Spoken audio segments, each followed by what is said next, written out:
சலாம் சொல்கிறதுனால ஏற்படுற நன்மையை பற்றி தெரியுங்களா? இறை தூதர் ஸல்லல்லாஹு அலைஹி வஸல்லம் அவர்கள் சொல்கிறாங்க, நீங்கள் இறை நம்பிக்கை கொள்ளாத வரையில் சொர்க்கத்தில் நுழைய முடியாது. இறை நம்பிக்கை என்பது அல்லாவை நம்புவது, நபி ஸல்லல்லாஹு அலைஹி வஸல்லம் அவர்கள் அல்லாவின் தூதர் என்று ஏற்றுக்கொள்வது என்று நமக்கு தெரியும்.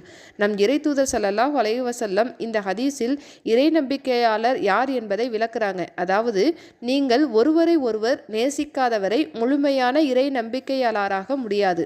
அப்போது இறை நம்பிக்கையாளர் யார் என்றால், அவர் இறைவனையும் ரசூலையும் விரும்பக்கூடியவராக இருந்தால் அவர் நிச்சயமாக தம் கூட இருக்கும் மனிதர்களை நேசிப்பார்கள். ஒருவர் மற்றவரை நேசிக்காதவரை முழு இறை நம்பிக்கையாளர் ஆக முடியாதுன்னு சொல்கிறாங்க. இதை சொல்லிட்டு அடுத்து ஒரு விஷயத்தை சொல்கிறாங்க. ஒன்றை உங்களுக்கு நான் அறிவிக்கட்டுமா? அதை நீங்கள் செயல்படுத்தினால் ஒருவரை ஒருவர் நேசம் கொள்ளலாம். உங்களிடையே சலாத்தை பரப்புங்கள். அப்போ ஒரு மனிதர்கிட்ட அஸ்ஸலாம் அலைக்கும் வரஹ்மத்துல்லாஹி வபரகாத்தஹு, உங்கள் மீது சாந்தியும் சமாதானமும் உண்டாகட்டுமாக அப்படின்னு நாம் மனதார அவர்களுக்கு நாம் சலாத்தை பரப்பினால் பதிலுக்கு அவரும் அலைக்கும் சலாம் வரஹ்மத்துல்லாஹி வபரகாத்தஹு என்று கூறி அவ்வாறே உங்களுக்கும் சாந்தியும் சமாதானமும் உண்டாகட்டும் என்று அவரும் மனதார கூறுவாரேயானால் அவர்கள் இருவரும் முழுமையான இறை நம்பிக்கையாளராக ஆகிறார்கள்.